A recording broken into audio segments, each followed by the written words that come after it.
Hey crafty people! Welcome back to my channel, and in case you're new here, I'm Sarah, also known as Craft Nerd because I'm a nerd who loves to craft. I do paper crafting, card making, junk journaling, and mixed media art. Let's get crafting! Welcome back for another technique time video, and I've got on my desk some cardstock, some disassembled fake flowers, and a bunch of die cuts. And I also have some tissue paper. So we're gonna add some texture to a background using, for one, die cuts, and for the other one, the fake flowers.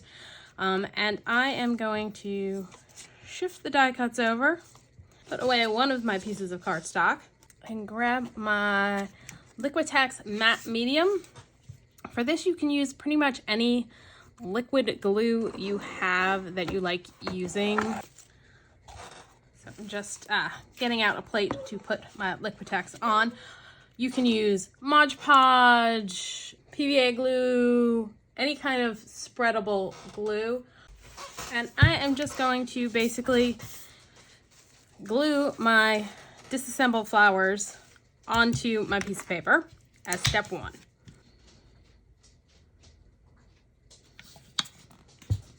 And I'm gonna use one of my little silicone makeup spatula things. And am I on screen? Yes, okay. I'm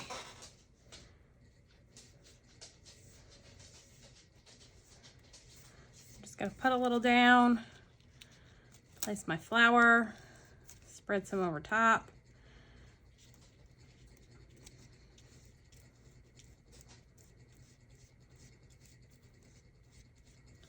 I'm hoping the Liquitex is gonna be strong enough for the flowers. I may have to pull out some art glitter glue for those. Let's see how this goes.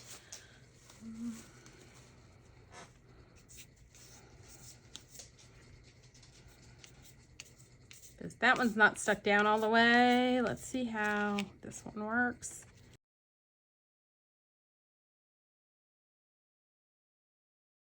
It is not sticking down.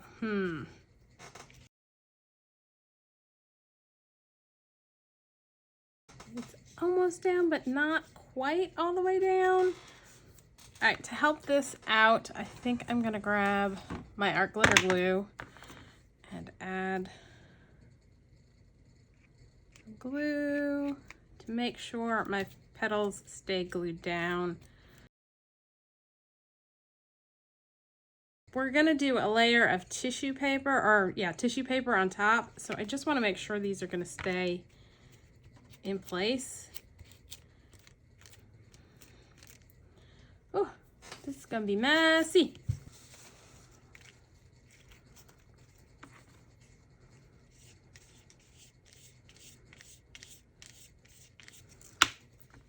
And let's do a little just to get it kind of started to be stuck down.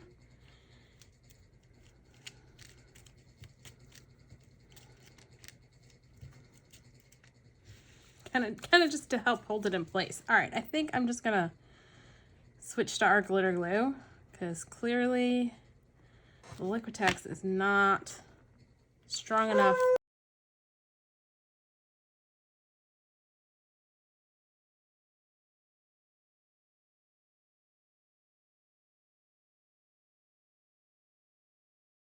That one's just not wanting to stay. Keeps sticking to me.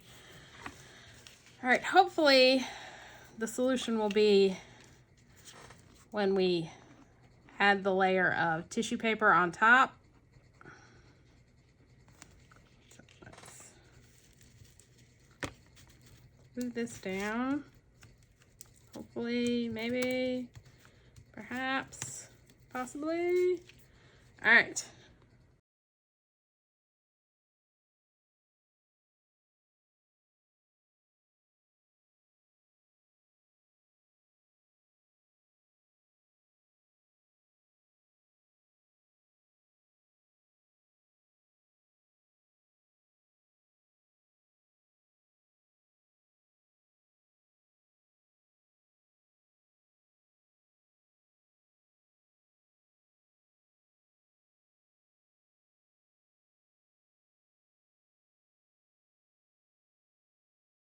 This one, I think I'm gonna go ahead and cut this one down because I'm just gonna end up cutting the ones that are hanging off the edges.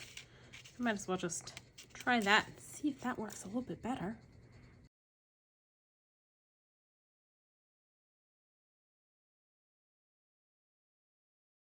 Boy, these do not want to stay in place.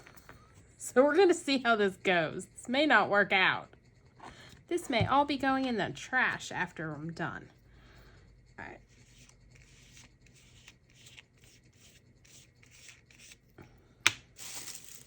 And I'm just gonna use torn up pieces of white tissue paper that I crumple up and stick down on top. Ooh. And my fingers are so sticky, it's sticking to me instead of the page. Oy.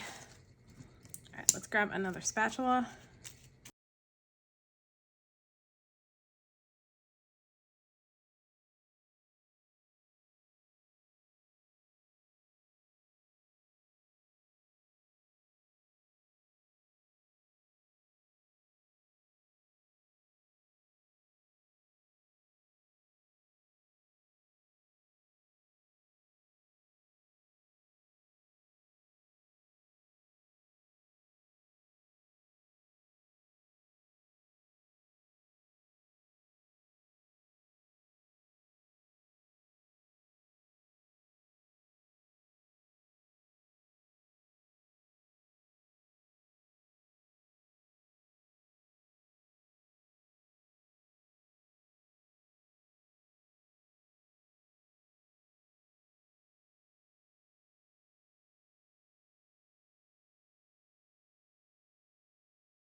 All right, I'm gonna actually let this dry and see how well it works on this side before I do the rest of it, just in case it doesn't work at all. I'm not wasting a whole bunch of matte medium. But while that's drying, we can do the ones with the die cuts, and I know that's gonna work because die cuts will glue down, no problem. So I've got a bunch of random leftover die cuts out of a variety of different materials. Like this one's watercolor paper. I've got regular cardstock. That may be it. But what we'll do is glue down our pieces.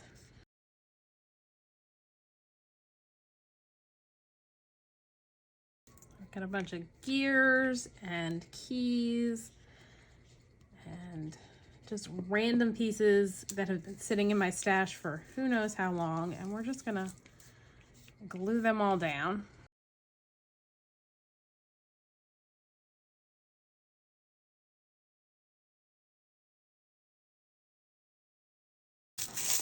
And again, I'm gonna add tissue paper on top. That way we are adding texture even in spots where we don't have our die cut pieces.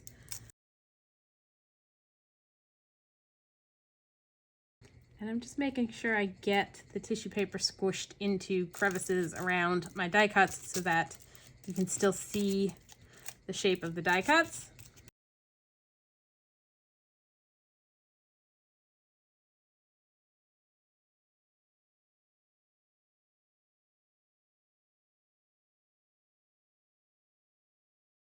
Maybe I should lay these guys out a little bit more so that I know who's going where.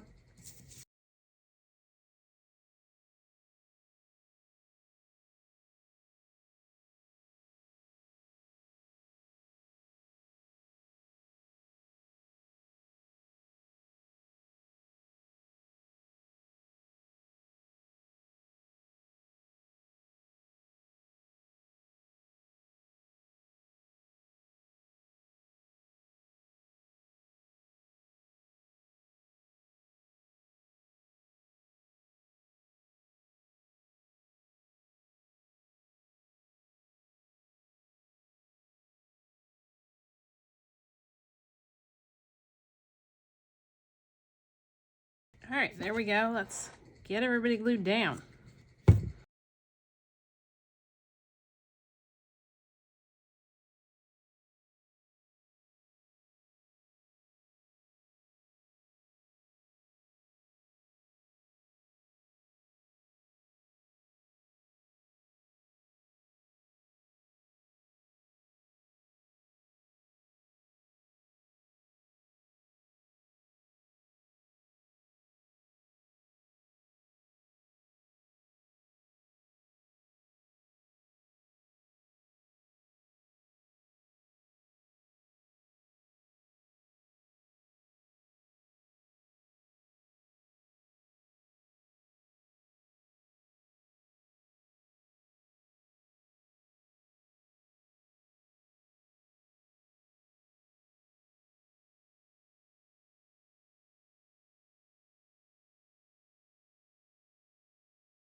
All right, so I'm gonna let this dry completely as well. And in addition to adding texture where there aren't any pieces, which I may add a little bit more over here just to get a little bit more texture going on, adding the tissue paper creates a nice uniform top layer. Since I combined a whole bunch of different types of paper, now basically the top of the whole thing is the same because it's all the tissue paper over top. Just looking at a few spots that could use a little bit more texture. So I'm gonna add a little bit more tissue, say over here, that's all nice and crumpled up.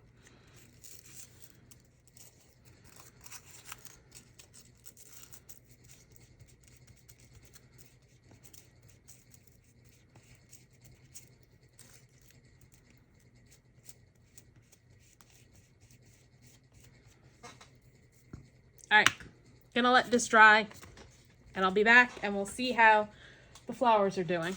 Okay, so we're all dry and you may be able to tell I have my spot box up. And I did go ahead and finish the one with the fake flowers. I'm still not sure how this is gonna turn out when I cut it up. But I did go through and I also gave it a coat of white gesso to kind of try and even out the color yet. And I haven't decided what I'm gonna do to add color to this just yet. For our gear one, we need to trim off the excess on the sides. So I'm just gonna go ahead and do that now.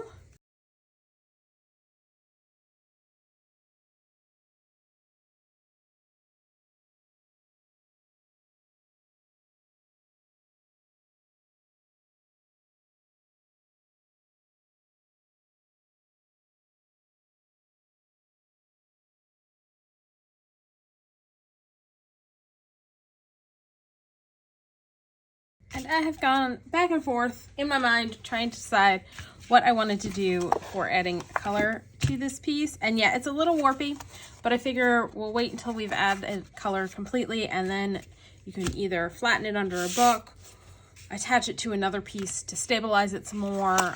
I also may just apply some water to the back and then use my heat tool to dry it because that will also help flatten it out. And for adding color to it, because obviously I don't want this piece to stay white, you've got a variety of options. And I've been debating what I wanted to do because one option would be to paint this all black and do like the faux rust technique that I've done in previous videos. You could go in and paint it a variety of colors. You could ink blend with paints on it. I'm noticing didn't get it quite glued down all the way there. I'm just gonna add a little glue to that.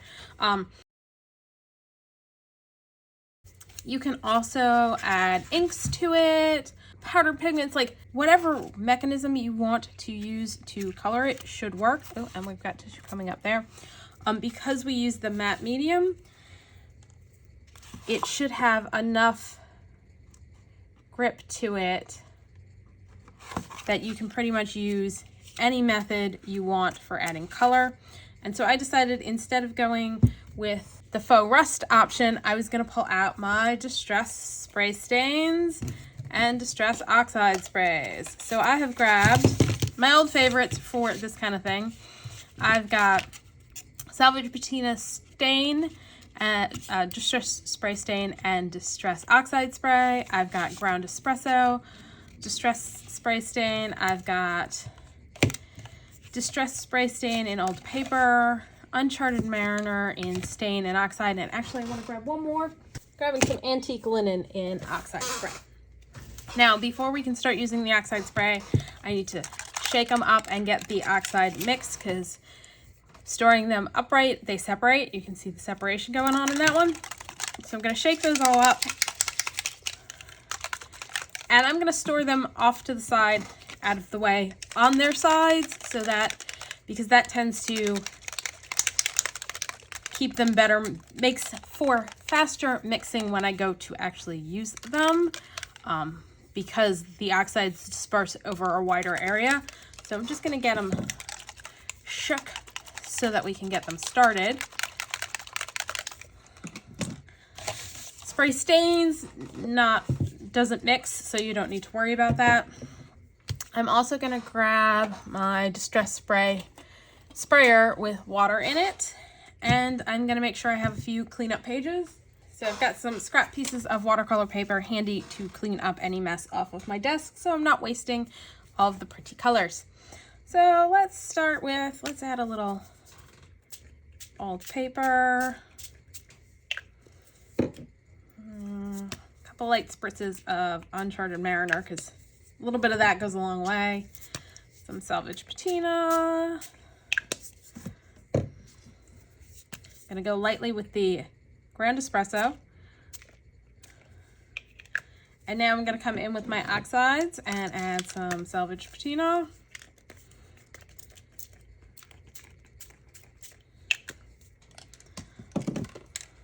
the antique linen.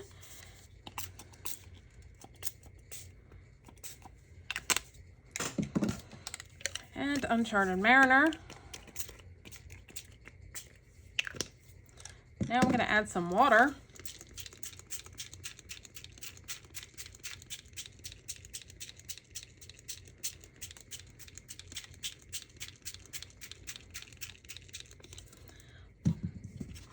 I'm going to kind of tilt it around to try and get my colors mixing. I think I'm going to use the old finger tool, blend my colors in a little bit. So if you're not familiar with distress products, wet on wet will blend. So you notice I'm getting colors blending together over where since I've got all the water on here and everything's all wet. Wet on dry layers. So we're probably going to add some more layers to this after I get a base color on.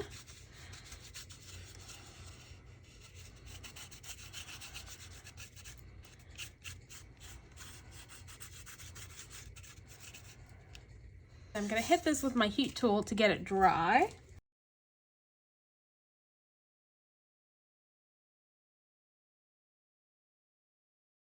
And in some of the spots that are really soupy, I'm going to come in with my paper, my watercolor scrap paper, and just lift a little bit of that off, just so that we're not here for 3 days trying to get this to dry, because we can always add more layers.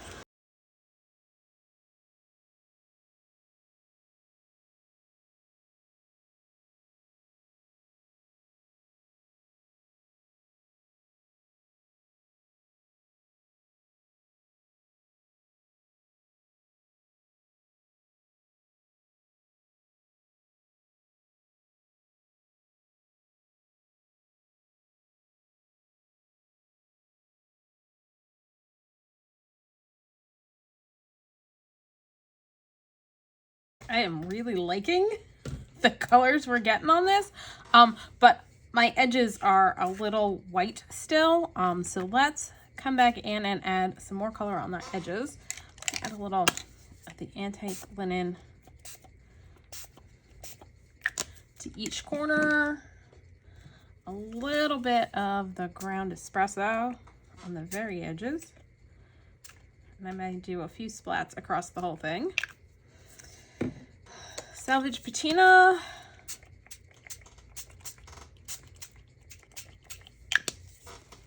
Both ways.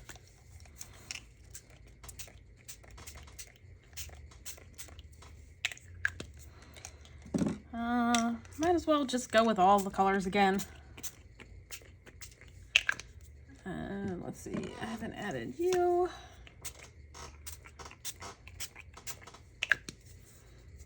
And a little old paper.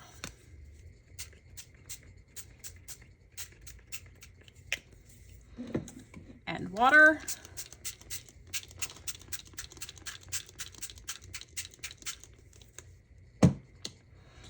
And again, I'm going to come in with my finger and kind of mix my colors around.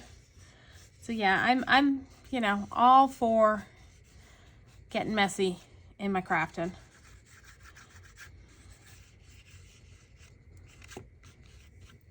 Because we can always come back and add more colors, and I definitely want to smooth out the spots that are like where you can see the spray spots. I want that a smoother blend right now. All right, again, I'm going to come in with my scrap pieces of watercolor cardstock and lift some of the color because there's so much on here,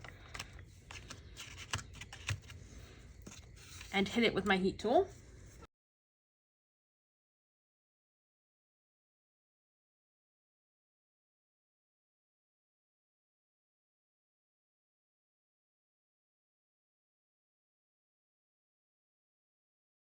And I'm grabbing a paper towel because that will be a little bit more absorbent for where I've got puddles.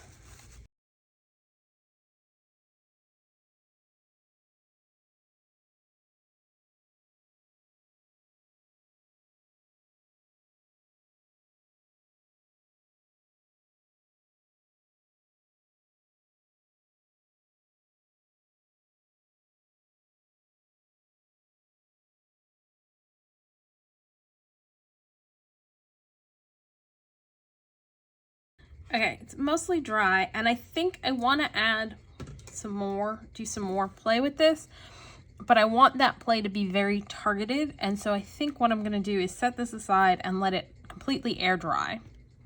Have a bit of a cleanup, and then cut it down into probably 2 journaling cards and 3 tags, and then that way we can have our play focused on like what we're actually making it into, so that it's not kind of one size fits all when we add the additional color, I think is what I want to do. So I'm going to set this aside, clean up all this lovely color off my mat using some scrap paper, and I'll be back. All right, while everything's still drying and I've, cleaned everything up, I've decided I'm just going to go ahead and play with my spray stains again for the flower one.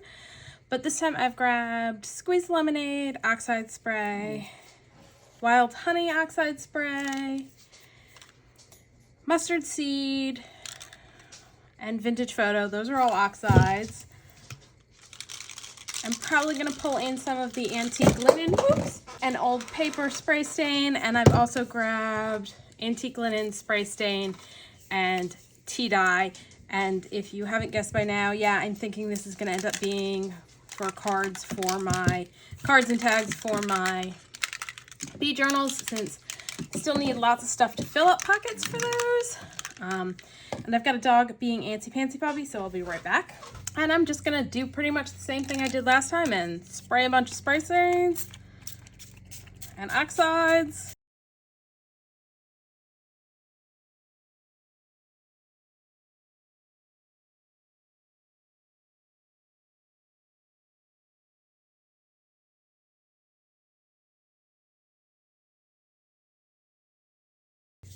I think I need a little bit more dark contrast in here, so I'm gonna grab some of the ground espresso.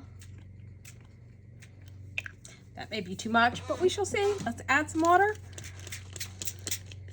to get everything blending. And smoosh my finger around a little bit.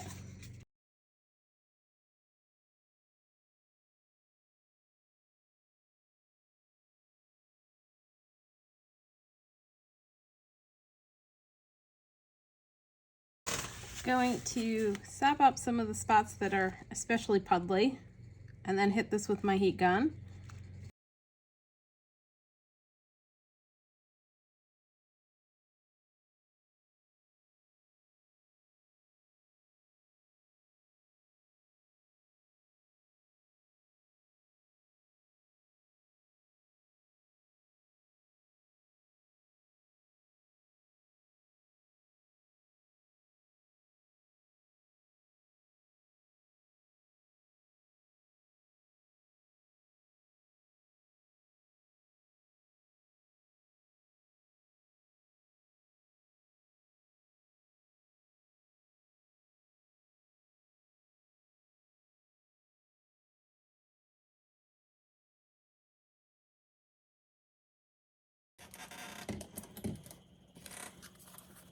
Kind of really like that. I think I'm just gonna try and get some of the splatters that I've got around. Can you actually see the splatters that are around, like along here, to get a few spots that need a little bit more color.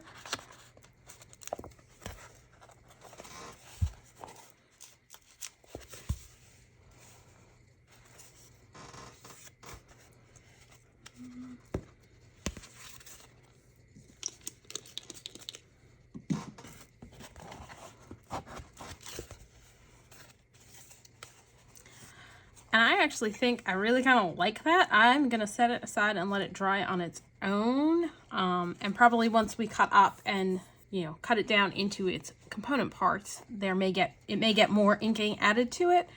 But yeah, I kind of really like how that one came out. I'm kind of wondering if gessoing it was a better idea than doing it without gesso, because the first one I didn't put any gesso on and it took a little bit more, or I was more heavy-handed with the sprays. But there's that one's almost completely dry, but it still needs a little bit more time. So I'm going to do some cleanup and set everybody aside to air dry, and we'll be back. Okay, so these are mostly dry, but not quite all the way dry. But I think we're going to stop here for today and come back in another video and cut them up and turn them into journaling cards and tags, and we'll see how this one does. In addition to all of this, my cleanup sheets yielded a yellow inky antique book page, a blue inky antique book page, some scrap pieces of watercolor paper that are all kinds of inky, and a couple of inky pages in my this is the American Historical Review that I use for cleaning off stuff, and so I've got some inky pages in that. I have a quick addendum. It's been a couple days and there are still a few spots that are still a little wet on this one, so I think adding the white gesso, and I don't have the problem with the one I did the white gesso on, is the way to go. And in fact, I did another one and that one's even got more spots that are still not quite dry. It's coming off on my fingers a little bit, so I'm probably going to leave this one sit even longer so that it can dry completely. But yeah, it took several days for the ungesso one to dry completely. Now, it was mostly dry, but there were just still a few spots that were still wet a couple days later, so I just wanted to let you guys know that. So if you're trying this out, you're aware, if you use Liquitex matte medium, it's going to take several days for it to dry completely when you do stress inks and oxides on it. But if you do a coat of gesso, it was dry by the end of the day. So that's all for today. If you enjoyed this video, please do all the things that lets YouTube know you enjoyed the video. Like, subscribe, hit the notification bell, leave me a comment down below. Thanks for joining me, and happy crafting.